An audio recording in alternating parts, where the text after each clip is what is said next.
के लिए सबसे जीतेगा कि जो बात हो रही है। हाँ। लेकिन चुनाव के टाइम अंजना जी उन लोगों ने विकास की बात ही नहीं की। विकास की बात की होती ना तो ज्यादा सीटें आती। विकास की बात थी कि लोगों को धर्म के नाम पर जो राजनीति की ना, इसकी वजह से 99 पर पहुंच गए हैं। लेकिन कोई बात नहीं, हम ज्यादा मेहनत करेंगे, गुजरात के लोगों को ज्यादा जागरूक करेंगे अपने अधिकार के लिए।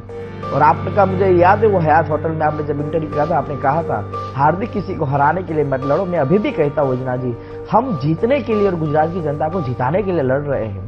बस इसी के आधार पर हम फिर से लड़ेंगे, फिर से दौड़ेंगे, फिर से उसी उत्साह के साथ, उसी दबंगाई के साथ लोगों के मुद्दे हम उठाते रहेंगे। और अब तो विपक्ष भी मजबूत हो गया है। हमारे दो एमएलए लीडर मेरे पास अभी है, वो विधानसभा में बैठेंगे।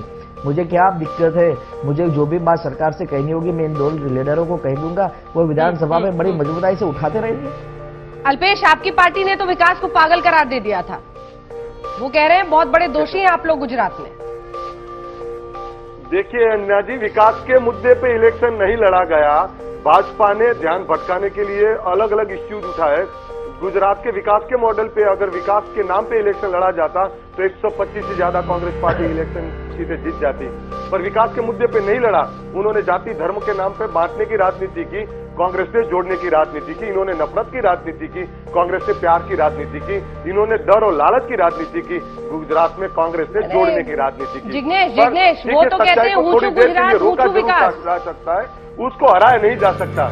ऊंचू गुजरात ऊंचू विकास का नारा दिया था और कह रहे जीतेगा भाई जीतेगा, विकास जीतेगा। इसके साथ सेलिब्रेशन खत्म किया जिग्नेश उन्होंने। वो तो कह रहे कि हमारा एजेंडा और प्लान सिर्फ विकास था। ये तो मैं कहता हूँ गुजरात इन में लड़कों विकास के साथ किया है, साजिश हुई। इसीलिए गुजरात में विकास का मामला है। जिग्नेश,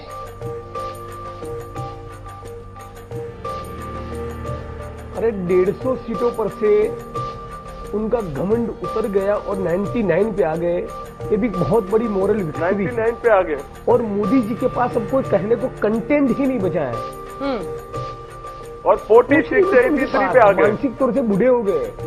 अब तो हम युवा आएंगे, राजनीति इस देश का युवा करेगा। युवा मोदी जी की उम्र होने चली, उनको रिटायर्ड हो जाना चाहिए, उनको हिमालय में चला जाना चाहिए अपनी हड्डियां गलाने के लिए। नहीं मतलब इसका क्या मतलब हुआ? इसका क्या मतलब हुआ? मैं नहीं समझ पाई जिग्नेश। क्या आपको लगता है कि इस तरह की भाषा का इस्तेमाल आपको प्रधानमंत्री के लिए करना चाहिए? घर जाके बैठे आराम करें। हाँ बिल्कुल, बहुत बोरिंग आदमी हो गया है। उनको बोले कि आराम करेंगे, रेस्ट करें, हम लड़ेंगे। आप बड़े इंटरेस्टिंग हैं। रिटायरमेंट का वक्त हो गया, वो उनकी कोई बात नहीं सुनता। Is out of context. आप बड़े इंटरेस्टिंग हैं, इसीलिए 80 पर जनता ने रोक दिया। मैं तो बहुत दिलचस्प हूँ। कोई मेरे दिल से पूछे तेरे तीरे निमकश को, वो खलिश कहाँ से होती जो जिगर के पार होता। आपकी शायरी जनता नहीं समझ पाई लेकिन। अरे जनता तो बहुत प्यार करती है। 19,000 वोट से जीता है, क्या बात कर रही है आप? बस एक सीट पे ही सीमित रह गए ना।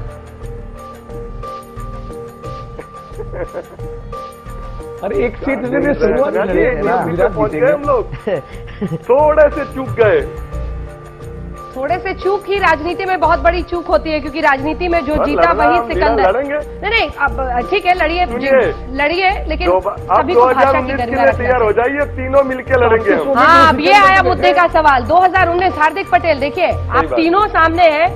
5 साल का वक्त बहुत लंबा होता है। ये दोस्ती यारी यूं ही चलती रहेगी। 2019 में भी अभी टाइम है। ये दोस्ती ऐसी बनी रहेगी तीनों की। बिल्कुल चलेंगे, बिल्कुल। अरे बनी रहेगी। मैं जो मुद्दे, मैं बिल्कुल क्या बोल रही है, मुद्दे के साथ लड़ने वाला हूँ। और मैं इन दोनों रहेगी दोस्ती। आप लोग तो हमारे मतलब जनता में तो एक जनता हूँ, लीडर तो रहे हूँ अल्पेश भाई, जिग्नेश भाई, लेकिन हमारी जनता के मुद्दे उठाते रहेंगे तो बिल्कुल हमारी दोस्ती मजबूत रहेगी। आप कह रहे हैं हार्दिक की सेलिब्रेशन नहीं हो रहा, मतलब जश्न नहीं मना रही बीजेपी गुजरात। हार्दिक भी राजनीति में आ रहे हैं। हाँ, मुझे लग रहा है, ऐसे संकेत मिल रहे हैं, जैसी भाषा बोल रहे हैं। अंजना जी, हार्दिक भी 1.5 साल के बाद राजनीति में आ रहे हैं। हार्दिक, आज मुहर लगा ही दीजिए आज तक पर कांग्रेस। हाँ, मैं मोदी जी और हार्दिक अभी ऐसा कुछ पसंद करूंगा। नहीं, अभी तक मैंने तो जाहिर में बोला हो। मतलब लेकिन हार्दिक, यदि आप चुनाव में आते हैं पसंद करते रहे, मैं मोदी जी और हार्दिक पटेल को पसंद करूंगा। चलिए ठीक है। हार्दिक, ये बताइए हार्दिक ये बताइए, आप कह रहे हैं कि गुजरात में जश्न नहीं मना रही है बीजेपी, सरकार में वो है, सरकार में है और थोड़ा लेट से मनाना शुरू किया क्योंकि बिहार की वजह से परिस्थिति ऐसी थी कि उनको डर था कहीं ऐसा ना हो कि फिसल जाए मामला। कभी कभी तो सेंचुरी के पास जा रहे थे, आ रहे थे पेंडुलम की तरह। आप कैसे कह रहे हैं गुजरात में जश्न नहीं मना? जी मैंने देखा, हाँ। मैंने एक सच बताऊं, मैंने देखा एक जमाना था, मतलब 2007, हम भी उस टाइम भाजपा में काफी ज्वाइंट थे, हम लोगों ने भी काफी मेरे पापा की गाड़ी में चुनाव के कैंडिडेट लड़ते थे। मैं यही कहता हूं कि 2007 और 2012 के अंदर जो लोगों में उत्साह था ना, वो उत्साह नहीं है, क्योंकि लोग अंदर से इतने खामोश थे कि बोल रहे थे कि यार कैसा विजय, ये विजय नहीं है। हम यही चाहते थे कि पहले के जमाने में लोग घर में लड्डू खुश थे, यार ये जीत गए, वो जीत गए।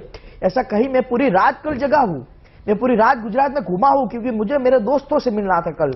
मैं अलग अलग जगह तो कुछ और ही कहते हैं ना हार्दिक, नहीं देखा उन लोगों का। हार्दिक आंकड़े तो कुछ और कहते हैं, 48% से वो 49% वोट शेयर पे चले गए, पटाखे फोड़ते वगैरह वगैरह करते, 48 से 49 पे चले गए।